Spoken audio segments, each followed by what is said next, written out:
Ayan, nagluluto tayo na ginataang sitaw with pork belly. Yung sitaw natin ang halo is patani at kadyos. Gagatan lang natin siya para sa ating hapunan. Inagaan ko ng produto para mamaya pahinga na lang. So okay na yung ating sibuyas at bawang, pati konting luya. Lagyan na natin yung mga buto. Yan, mekos lang natin yan minsan hanggang kumapit na yung lasa ng karne sa mga buto-buto natin. Saka natin ilalagay yung mga pampalasa. Pag medyo nagisa na ng konti yung ating mga buto-buto, saka natin lalagyan ng gata. Mekos lang natin. Nilagyan na natin siya ng paminta, konting asin para pampalasa. Mamaya na natin tatapusin yung ginilang kapag meron tayong gata. Ayan na, nilagay na natin yung gata. Antayin na lang natin siyang kumulo at medyo maluto yung ating mga buto-buto, yung patani at kadyos natin. Saka natin ilalagay yung sitaw. Ayan na, nilagay na natin yung ating sitaw. Ngayon ilalagay na naman natin yung kakang gata. Hintayin na lang natin siyang lumambot. Mekos natin ng konti para mahalo na yung timpla sa gata. Ayan, antayin na lang natin siyang lumambot at mag-reduce yung gata. At ready to go na yan. Okay na yan.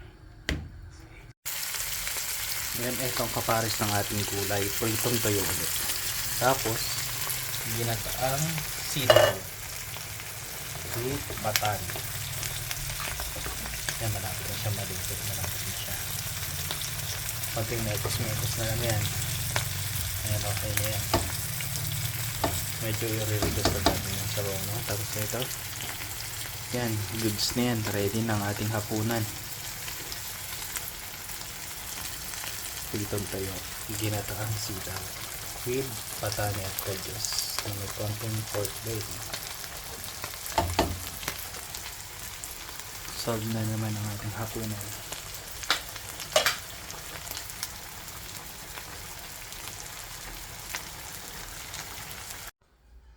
Yan, kain tayo.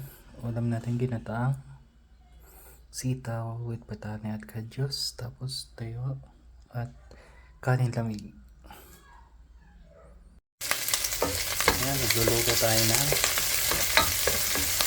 ginataang sitaw with pork belly.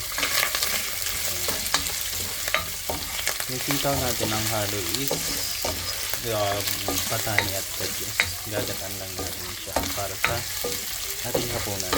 Inagaan ko ng produto para mamaya pahinga na lang. So okay na yung ating sibuyas at bawang, pati konting luya. Lagyan na natin yung mga buto. Yan, mekos lang natin yan minsan hanggang kumapit na yung lasa ng karne sa mga buto-buto natin. Saka natin ilalagay yung mga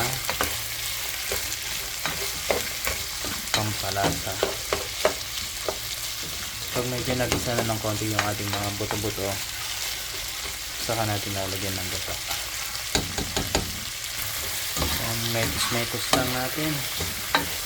Nilagyan na natin siya ng paminta, konting asin para pampalasa. Mamaya na natin tatapusin yung ginilang kapag meron tayong gata. Ayan na, nilagay na natin yung gata. Antayin na lang natin siyang kumulo at medyo maluto yung ating